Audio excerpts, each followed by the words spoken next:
Yeah, folks, looks like you try to leave town, take a little vacation, and neighbor's husky grabs one of your prize hens. You can see these new birds have gotten quite large, and those roosters are all starting to crow now, so I guess it's about time I start putting some of them away. I've been using this little Honda snowblower in conjunction with this Cub Cadet plow, and I'm gonna probably put the snowblower on this old Cub Cadet and start using that here. I'm running out of room to push the snow with the plow, so I've been using that snowblower a little bit. And got a little surprise there for the spring underneath that tarp. I mentioned a while back my dad passed away, so I inherited one of his tractors. So can anybody guess what brand that is? Anyhow, got that going. Been burning up my wood pile, and other than that, just been dealing with some things in my house, doing some painting there, but not a whole lot going out here at the old headquarter homestead barnyard anyway. Just kind of the dead of winter right now, but I'll probably get to putting this the snowblower on the Cub Cadet. Maybe make a few videos to add to this one for that. Looks like my ice water pan, it's got this heated water pan, but it looks like it's not working. I better check that out too. Alright folks, I'll talk with you in a few. Yeah folks, it looks like I blew a circuit there on that pan. It tripped a circuit, so at the end of the extension cord, hopefully next year I can run some underground power down to my wood shed here, and that way I can plug that in direct. Anyway, I wanted to show you a couple things I had to do for this, make this snowplow work better on this old Cub Cadet.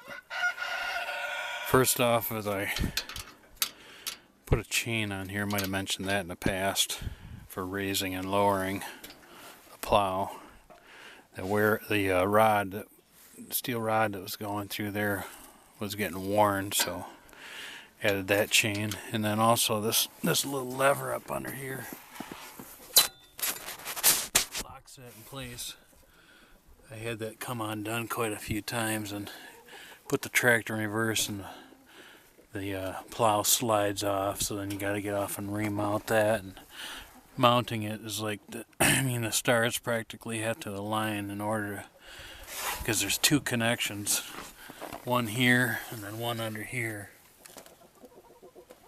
and they both have to go in simultaneously, so it's quite a project to hold both ends and slide it in here in the right spot. So anyway, to solve that issue of that plow falling off, because this is worn out a little bit, it pops open sometimes, I ran this chain around, got it bolted here, and on the opposite side ran it across the pins that hold the plow into that sleeve. I was thinking of drilling a hole in the steel here and putting a bolt and then just running a chain from here up, but maybe eventually we'll do that, and I don't need the chain run all the way around there, but that works pretty good. So anyway, there's just a little tidbit if you've got one of these old Cub Cadets with a plow. So it looks like I'll get to work mounting that snowblower. Alright folks, I'll catch up with you. Well folks, I'm getting ready to install this snowblower on the old Cub Cadet, but before I do, I've got inside here behind this tank, there's a cotter pin that wears out. Usually it breaks once a winter, so I'm going to replace that before it breaks. It's actually, this operates what raises and lowers the snowblower or the plow. Replace that, and then also there's a fuse in there for my headlights, and the other day my headlights went out when I was plowing, so I think I blew a fuse, so I'm going to replace that while I'm at it. Alright folks.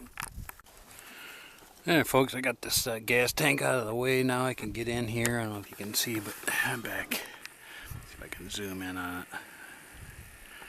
There's a cotter pin there. There's supposed to be one of those, it's a shear pin I think it's called, but I got a new one, but wasn't able to get my hands in there to work on it, so I put the cotter pin in there instead, and it actually doesn't look too bad.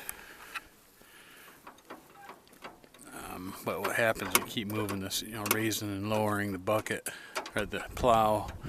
Eventually that wears through that. That's why they put the shear pin in there, because it's hardened steel, I believe. And here's the this white thing here holds the fuse for the headlights. I'm hoping that's what happened. They just shut off immediately, like something blew. So I'll take that apart and see if that's the problem. I'm not sure if I'm going to replace that cotter pin or not. It doesn't take very long to move this gas tank out of the way, so I think just wait till that snaps, I guess, and put the new one in. Hopefully this summer when it warms up I can get in there, get that shear pin in there. This is working out in the elements. I can't wait to, hopefully I can get started on my garage this summer as well, so got a shop to work in instead of out in the elements. Alright.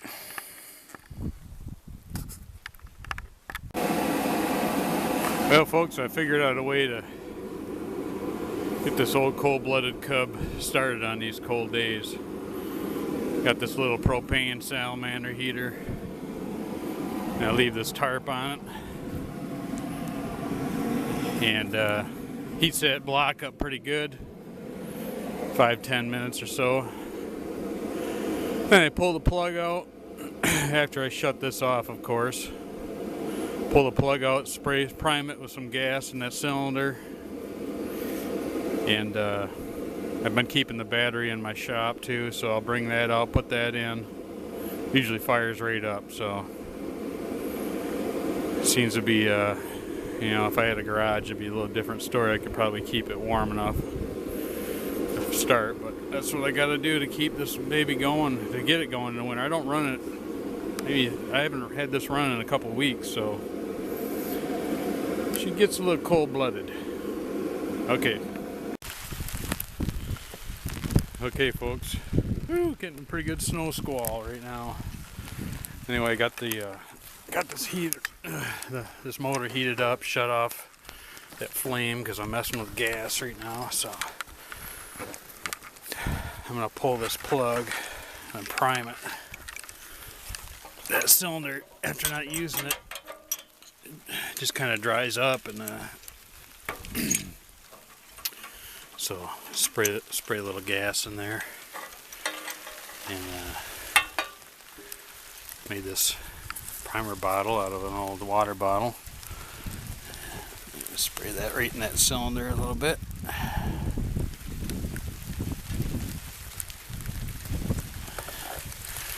Give that a go.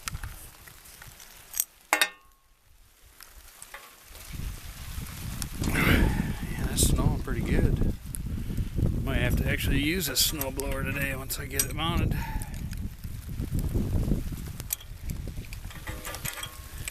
Didn't know if I mentioned, I also got some wheel weights for this thing off of that 149 I picked up last summer. Got those mounted too. Check them out. So that helps. Still could use a little weight in the back though. I have to figure out how to mount some weight. Alright, let's see if I can get this thing to fire up now. Choke it and give it a go.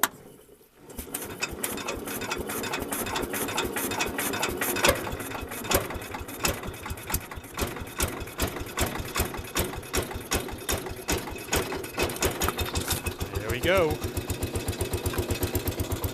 Last year I'd struggle with the thing, trying to get that block heated up. But the old salamander trick works pretty good. Actually, my brother, he's got a Massey Ferguson diesel, and that's what he does to get his going. He